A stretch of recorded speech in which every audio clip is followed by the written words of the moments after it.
A shell at rest on a smooth horizontal surface explodes into two fragments of M1 and M2. If just after explosion M1 moves with a speed u, then work done by internal forces during explosion. आपके पास एक shell है, internal forces की वजह से ये explode होता है और दो पार्ट्स में डिवाइड हो जाता है, एक का मास m1, दूसरे का मास m2। m1 वाला मास u स्पीड से जाता है, m2 वाला मास v स्पीड से जाता है। u गिवन है, v मुझे गिवन नहीं है, तो मेरे को v निकालना पड़ेगा। तो हमको पता है मोमेंटम कंजर्व रहेगा क्योंकि एक्सटर्नल फोर्स नहीं लग रहा कोई, जो भी कार्यक्रम हो रहा है वो इंटरनल फोर्सेस की वजह से हुआ। तो टोटल इनिशियल मोमेंटम बराबर total final momentum. Initially total momentum है 0 क्योंकि पूरा सिस्टम रेस्ट पे था। फाइनली ये वाला पार्टिकल लेफ़्ट पे जाएगा, ये राइट पे जाएगा, इसका मोमेंटम हो जाएगा -m1u, इसका हो जाएगा m2v। तो m1u को लेफ़्ट साइड पे ले लेते हैं, तो ये हो जाएगा m1u बराबर m2v। यहाँ से v निकाल लेते हैं, m2 नीचे चला जाएगा तो v आ जाएगा m1 by m2 into u. Work energy theorem से क्या लगा सकता हूँ, work done is equals to change in kinetic energy. ये क्यों लगा रहा हूँ, क्योंकि मेरे को वर्क डन ही पूछ रहा है बाय इंटरनल फोर्सेस, तो work done by all forces equals to change in kinetic energy. अब यहाँ पे वर्क तो हुआ है, किसने किया है, इंटरनल फोर्सेस ने किया है, कोई और फोर्स तो लग नहीं रहा कहीं पे भी। तो जो सारा का सारा काम हुआ है वो किसने किया है, इंटरनल फोर्सेस ने, इनको ब्रेक करने का, ठीक है ना।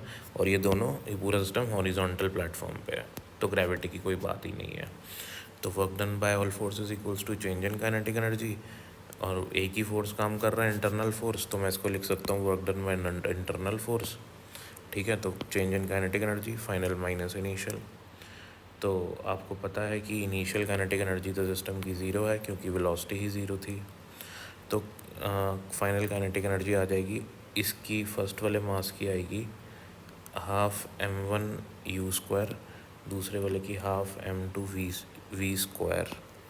यहाँ स्क्वायर लगाना भूल गया मैं, अभी लिख दिया मैंने इसको। v निकाल चुके हैं डियर स्टूडेंट्स, यहाँ वैल्यू सब्सटीट्यूट करेंगे, ½ m1u² ½ m2, और ये हो जाएगा m1/m2 का स्क्वायर u², v की वैल्यू, राइट। नेक्स्ट स्टेप में हम क्या करते हैं, m2 से ये m2 कैंसिल कर दिया, तो नीचे एक ही m2 रह जाएगा, राइट। बाकी सब कुछ एज इट इज़ है। नेक्स्ट पेज पे आ जाते हैं, कॉमन निकालना है अपन को, ½ m1u², ½ m1u², दोनों में कॉमन है, बाहर निकाल लिया, 1 + m1/m2, तो ½ m1u² और ½ m1u² कॉमन लेने के बाद यहाँ तो आ जाएगा 1 और यहाँ बचेगा m1/m2, ठीक है ना।